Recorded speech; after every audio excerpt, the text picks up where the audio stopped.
The movie opens with exam papers burning in the middle of a dark room. Standing in front of the fire is Kang Ina. She is completely frozen, staring into the flames as if they are trying to tell her something. Then she hears a voice. Ji-won. Aina softly calls her best friend's name, but Ji-won is already dead. Aina can't see her, yet she can feel her presence. Out of the shadows, figures begin to appear. Girls. Dead girls. Their bodies crawl across the floor toward her. They grab her, and suddenly Aina wakes up. Just a nightmare. The next morning almost feels normal. Students arrive at school for their exams, filling the hallways with nervous energy. But this is not an ordinary school. It looks like a prestigious academy on the outside, but inside it feels more like a battlefield. There are clear social classes here. The rich students with powerful family connections. The elite toppers who compete for scholarships. Grades are not just numbers here. They represent status, power, and identity. Among the students is Kang Hyun, a cheerful class clown who also happens to rank near the top of the class. He is smart, charming, and always cracking jokes. The teachers are just as intense as the students. Mr. Kim is strict and calculating. Ms. Choi appears calm and composed, but she notices every small detail around her. Then there is Mr. Lee, more physical and aggressive than the others. During the exam, something strange happens. A student named Yoon suddenly freezes while staring at his test paper. There is a face on it. His body begins to shake as panic takes over. Mr. Kim assumes it is just exam stress and allows him to retake the test. After the exam ends, the teachers gather in a meeting room. The principal arrives with a serious announcement.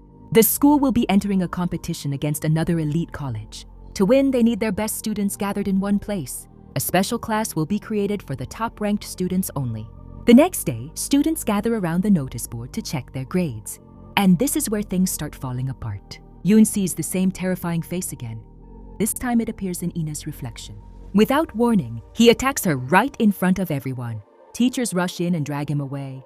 He is labeled mentally unstable and sent to a hospital.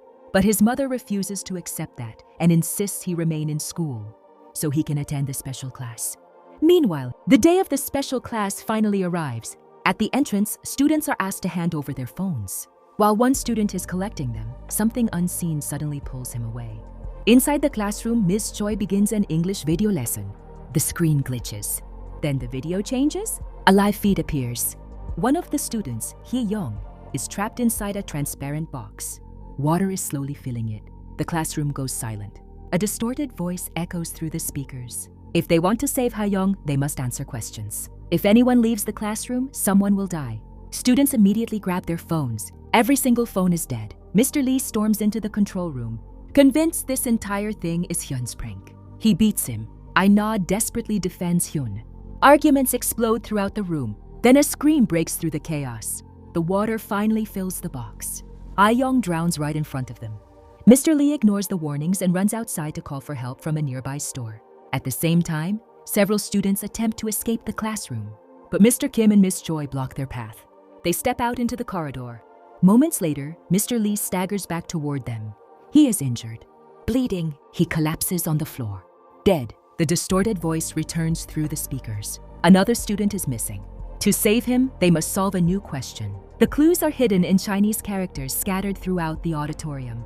Mr. Kim and Aina manage to solve the puzzle, but they are too late. Hot candle wax slowly drips onto the injured student's body. He is already dead. Inside the auditorium, students frantically search for more clues. Suddenly, the missing student's body drops from the ceiling of the stage. Panic spreads across the room. Another name appears. Jae-wook is missing. That is when Aina realizes something terrifying. The students who are disappearing are being chosen based on their rankings. The top students are dying first. Next on the list is So Young. After her comes Myung.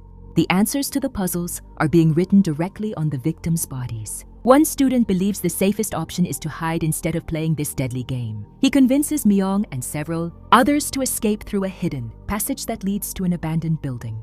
They hide inside one of the rooms. Back in the main building, Aina notices Myung has disappeared. Mr. Kim divides the remaining students into two groups to search for Jae-wook.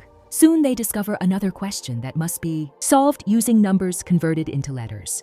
Meanwhile, in the Doom building, one of the students turns on the lights and slowly approaches a closed door. Suddenly, someone grabs him from the other side. He disappears. Aina leads her group toward the Doom building after noticing something strange. The light inside her dorm room is on. Inside the building, students run out screaming in terror. Some claim they saw Hayang. Others swear they saw Ji-won, dead classmates appearing like ghosts. When the chaos settles, Myung returns. But now Soo-jin is missing. They regroup with Mr. Kim's team and finally get close to solving. But time runs out. Jae-wook dies.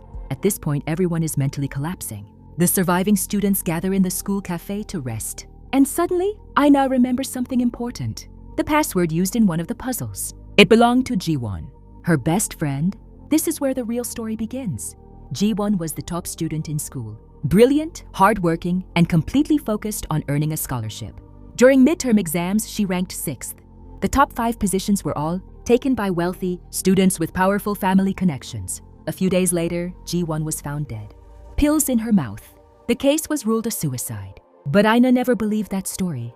Back in the present, Mr. Kim warns the students not to connect the current events to Ji-won, which is strange. Why is he so defensive? Ms. Choi leaves with Aina and Hyun to search for Soo-jin. Their investigation leads them to a puzzle involving an old school photo that directs them to the laundry room. Inside, they find Soo-jin. Her body is trapped inside the spinning drum of a dryer. She is dead. Aina runs toward her dorm room. Inside, she sees Ji-won. Face to face, she screams. But when the others arrive, Ji-won has vanished. Aina decides not to tell anyone that she saw her. Mr. Kim eventually finds the router controlling the school speakers. If they trace the signal, they might locate the mastermind. Back in the cafe, exhaustion finally overwhelms the students. Many of them fall asleep. When they wake up, Myung is gone again. Following a set of cables underground, they reach a dark room. Inside, they find one holding a knife. Without warning, he attacks Ina. Hyun jumps in front of her. Woon stabs him again and again. Hyun collapses in Ina's arms. Dead. Mr. Kim kills one. They follow another sound to a locked room. Another question appears. Behind the door, Myung hangs upside down. Petrol is spread across the floor beneath her. A candle is slowly burning above. If it falls, the room will ignite and she will burn alive. Ms. Choi and Aina quickly solve the puzzle. They rush inside. But as Mr. Kim and Ms. Choi try to free Myung, a woman suddenly appears. She violently pushes Myung upward. Myung falls. Her neck snaps. She dies instantly. Mr. Kim chases the woman down the hallway. She attacks him. They struggle. He eventually kills her. When they check her identity, the truth shocks them. She is Ji-won's mother. The next day, the school holds a memorial ceremony in the auditorium for all the students who died. But the nightmare is not over. Aina goes up to the rooftop crying. There she finds a family photo of Ji-won. Suddenly, someone kidnaps her. Inside the auditorium, Ji-won's father ties Ina to a chair in front of the entire school. He asks the final question: who killed Ji-won? A video begins to play. During the midterm exams, Ji-won discovered something shocking. Mr. Kim had secretly leaked the exam questions to wealthy parents so their children could secure the top ranks. Yi-won confronted him. She threatened to report him to the Board of Education. Mr. Kim killed her to keep the secret hidden. Won witnessed the entire thing. Now that the truth is exposed, Mr. Kim panics. He grabs an axe and attacks everyone around him. Chaos erupts across the auditorium. A security guard suddenly appears and stabs him. Mr. Kim dies. Then the guard reveals his identity. He is Ji-won's father. He planned everything. Every trap, every question, every death. Revenge disguised as justice. But there is one final twist. Ji-won's spirit did not only want revenge, she wanted the truth. She wanted to be first. Through Ina, the truth finally comes out. Ji-won's name is cleared. And when the final rankings are revealed after everything that happened, Ji-won stands at number 1. Even in death,